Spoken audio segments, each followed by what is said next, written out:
দেখুন, উনি মোথাবাড়ির লোক আতঙ্কে আছে, এটা উনি বলছেন। তো আমার তো মনে হয় যে উনি এখানে আতঙ্ক ছড়ানোর জন্য এসছেন। মোথাবাড়ি শান্ত, একটা ঘটনা ঘটেছে, আমরা 2.5 দিনের মাথাতে সেটাকে আমরা কন্ট্রোল নিয়েছি পুলিশ প্রশাসনের উদ্যোগে, আমাদের সরকারের উদ্যোগে এবং মোথাবাড়ির মানুষের সহযোগিতায়। তারপরে আজকে উনি কী করতে এসছেন? আজকে তো কয়েকদিন, 27 তারিখে, 25 তারিখ এবং 27 তারিখের ঘটনা। তারপরে উনি আজকে কী করতে এসছেন? আজকে তো আগুন জ্বালানোর জন্যই এসছেন। আজকে উনি আগুন জ্বালানোর জন্য এসছেন। তো হাইকোর্টের অর্ডারে উনি এসছেন এবং আমাদের ঊর্ধ্বতন কর্তৃপক্ষ আমাদেরকে নির্দেশ দিয়েছিল যে আমাদের পলিটিক্যাল মুভমেন্ট যেন কোনো কিছু না হয়, কারণ এখানেও বিশৃঙ্খলা সৃষ্টি করে দিয়ে হয়তো আমাদের ঘাড়েই দোষ চাপিয়ে দেওয়ার চেষ্টা করবে। নাহলে মোথাবাড়ির সাধারণ মানুষ রেডি ছিল তাকে উত্তর দেওয়ার জন্য যে কেন আজকে উনি এখানে আগুন জ্বালানোর জন্য এসছে। আমরা সকলকে আমরা অনুরোধ করেছিলাম কেউ যেভাবে আসবে সেভাবে চলে যাবে, এটা নিয়ে মাথা ভরার কোনো লোক নেই। উনি যেখানে কয়েকজন সাথে দেখছেন সেটা বাইরের লোক নিয়ে এসছেন, আমাদের স্থানীয় মানুষ কেউ ছিল না। এবং একটা কথা বলতে পারি যে আজকে উনি এসে যে সিন ক্রিয়েটটা করার চেষ্টা করলেন সেটা মোথাবাড়ির মানুষ, সাধারণ মানুষ ভালো চোখে নেবে না। এখানকার স্থানীয় বিজেপি কি করছিলেন, ঘটনাটা যখন ঘটে তাদের ভূমিকা কি ছিল? এখানকার স্থানীয় বিজেপির ভূমিকা কি ছিল? এই ঘটনাকে কেন্দ্র করে না তৃণমূলের কোনো নেতা মাথা বাইরে থেকে এসছে, না বিজেপি, না সিপিএম, না কংগ্রেস, কেউ না। আমরা লোকাল প্রশাসনকে নিয়ে কন্ট্রোল করেছি। তো ওই সময় বিজেপি কোথায় ছিল?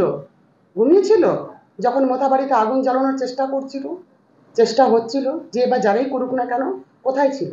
তো এখন শান্ত মাটিতে যখন শান্তি ফিরে এসছে, এই সময় উনি এসে কী দেখাতে চাইলেন?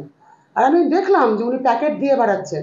তো আমি আপনাদের মাধ্যমে অনুরোধ করব, প্যাকেট দেওয়াটা যেমন দেখাচ্ছেন, প্যাকেট নেওয়ার ছবিটাও অন্ততপক্ষে আপনারা দেখান।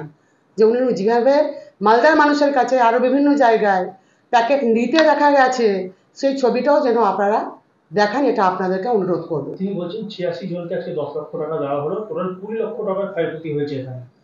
দেখুন, যেখানে ক্ষয়ক্ষতি হয়েছে অলরেডি আমরা সেখানে তাদের দোকান থেকে শুরু করে আমরা রিপেয়ার করে দিয়েছি যেখানে ক্ষয়ক্ষতি হয়েছিল।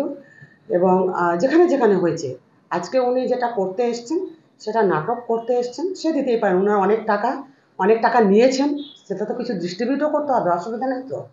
তো আমি অনুরোধ করব আপনার মাধ্যমে যে প্যাকেট দেওয়াটা যেমন দেখাচ্ছেন, তার সঙ্গে সঙ্গে প্যাকেট নেওয়াটাও দেখাবেন যে কীভাবে মালদাকে লুট করে নিয়ে গেছে।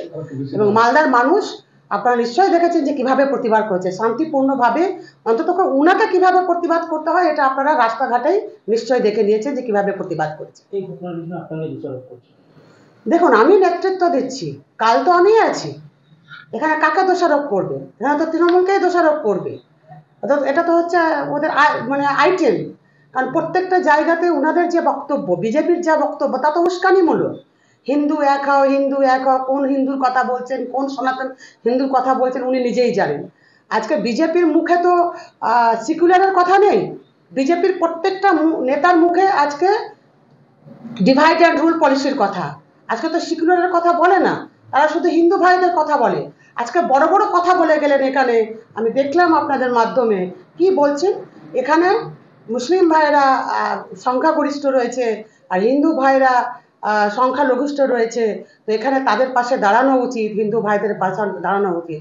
মোথাবাড়িতে এসে আপনার মনে পড়ছে যে এখানে হিন্দু ভাইয়েরা সংখ্যালঘিষ্ঠ, আর যখন পশ্চিম বাংলার নিরিখে আপনি বক্তব্য রাখছেন যে সারা এটা হচ্ছে হিন্দু রাজ্য, হিন্দু এক হও, তখন এখানকার সংখ্যালঘিষ্ঠ মুসলিমদের কথা আপনার মনে পড়ছে না? তখন এই কথাটা মনে পড়ছে না? মোথাবাড়ির জন্য আলাদা থিওরি আর সারা পশ্চিম বাংলার মুসলিমদের জন্য আলাদা থিওরি। তো আপনাকে বুঝে গেছে সাধারণ মানুষ, আপনার দলকে বুঝে গেছে, বিজেপিকে বুঝে গেছে। যতই চিৎকার করুন না কেন, যতই কমিউনাল তাস খেলার চেষ্টা করুন না কেন, যতই মারদাঙ্গা লাগানোর চেষ্টা করুন না কেন, 2026-এ মমতা ব্যানার্জি আরও অতিরিক্ত আসন নিয়ে এই রাজ্যে ক্ষমতায় আসবে। জায়গায় জায়গায় শুভেন্দু অধিকারীর বিরুদ্ধে পোস্টার, কি বলবেন? দেখুন, আমরা যেহেতু হাইকোর্টের আছে কোনো অশান্তি চাই না। এটা সাধারণ মানুষ আমাদের দল থেকেও সাধারণ মানুষ প্রতিবাদ জানিয়েছে শান্তিপূর্ণভাবে বিভিন্ন পোস্টারের মাধ্যমে।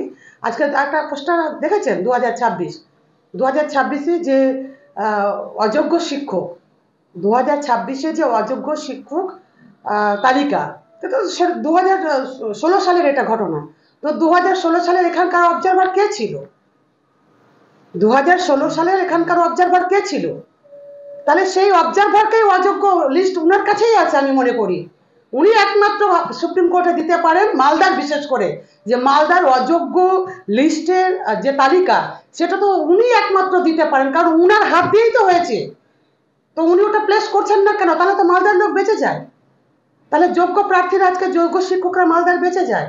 চোরের মায়ের বড় গলা, এমন ভাবভঙ্গি করে বলছেন টিভি মিডিয়াতে, মনে হচ্ছেন যে সাধু শ্রেষ্ঠ নরোত্তম। অত সহজ নয়। বিজেপি যত ওই মুখটাকে সামনে রাখবে, বিজেপির ভোট ততটাই কমবে।